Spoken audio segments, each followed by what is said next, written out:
Connor, first of all, thanks for flying all the way down from the cold Wisconsin, whatever it is by now. It's our pleasure. It has been about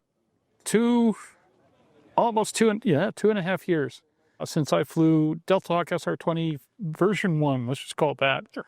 I found the aircraft to have phenomenal promise, even though I screwed up the first startup. What was interesting is there was a little bit more vibration in taxiing out and ground than I'm used to from a Continental or Lycoming, which smooths out with the minute you applied any power at all. I had great power throughout climb and cruise and numbers that were about dead on with the SR-20 and the 210 Continental it replaced, considering the fact it was a 180 rated horsepower at the time. Yep. Pretty impressive. Okay, 2.5 years later, startup vibration is down dramatically. It is on a par or even less than some of the Continentals and Lycomings that frankly could use a prop balance. Startup procedures don't seem to have changed a whole lot. Initial climb was at or better what we've experienced with the 210 Continental. Cruise configuration, 120 plus knots indicated. And more important than anything else, just a really pleasant ride and barely 8 gallons an hour. Yep. Ran it back up to 2350 revs and pulled back power a bit and showed me 6 gallons an hour. And we lost, 6-7 knots? If that. Yeah. Yeah, you can get about 1,000 nautical miles with reserve with this airplane. Outstanding. You have taken 277 pounds out of this installation. How'd you do it? A lot of it has to do with the lines, optimizing the oil lines, the coolant lines, the coolers themselves. We did a lot of flight testing to optimize the coolers.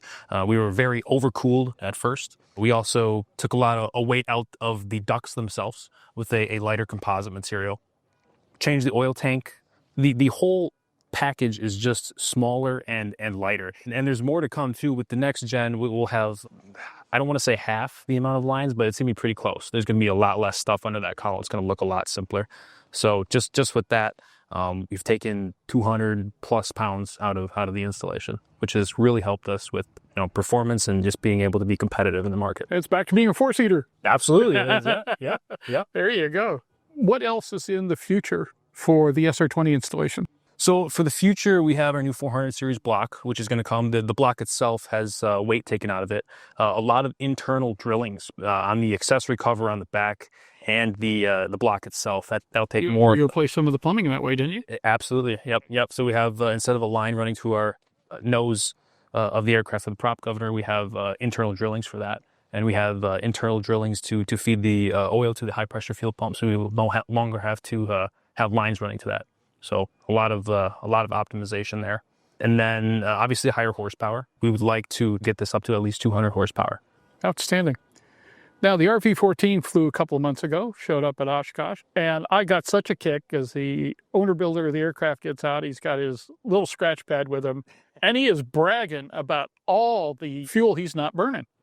What was the RV-14 install like? And as I understand, that's coming up as an additional kit as well. Yeah, so the RV-14 went really well for us. We took a lot of lessons that we learned from the SR-20. I've actually been flying that airplane around. Like you said, the fuel burn is absolutely amazing. You'll climb out and you'll peg out the VSI and climb out, and then you'll have to pull back power so much so you make sure you don't overspeed the flaps. I'll be cruising in the pattern at about 3 gallons an hour with that airplane. And that's about 85, 90 knots. You could go forever in that thing. And it's the design and the installation itself was a fun project because we were able to, the first time, get a lot of things right. Where this has taken years to optimize. Where with the RV-14, we got a lot of things right the first time. We're still optimizing the cooling and the drag and the profile of that, but we're well on our way to a final product on that aircraft. Outstanding. And what's been in the V-twin the entire time? So in the V-twin was the 300 series 180/200 horsepower engines. We did juice them up a little bit. Those engines are getting new engines in the shop right now, and we hope to see that in the next year, that flying around. And then also the Piper Seminoles will have 2 twin engine aircraft flying around with the DeltaHawk's in them. How's the mood at DeltaHawk right now? You guys have been through such a long slog. There's so many people that totally just thought you were toast. Yeah, absolutely. Year after year. Yeah. So The company was founded the year I was born, and I was born and raised in Racine, Wisconsin, where it's based. And the spirit of the company has recently been uplifted because of all the interest, the Piper stuff and the OEM interest that we have. The mood has definitely been uplifted, and everyone is kind of seeing the light at the end of the tunnel now. What we've been working for so hard for many decades.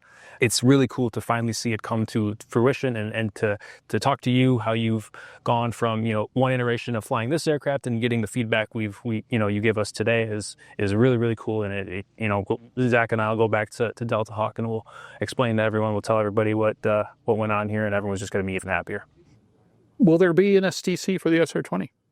We hope so. We've learned a lot with doing it on this aircraft, so I think that would be something that would be a shorter putt than some other aircraft. Where can people get more information about DeltaHawk? How can they get educated?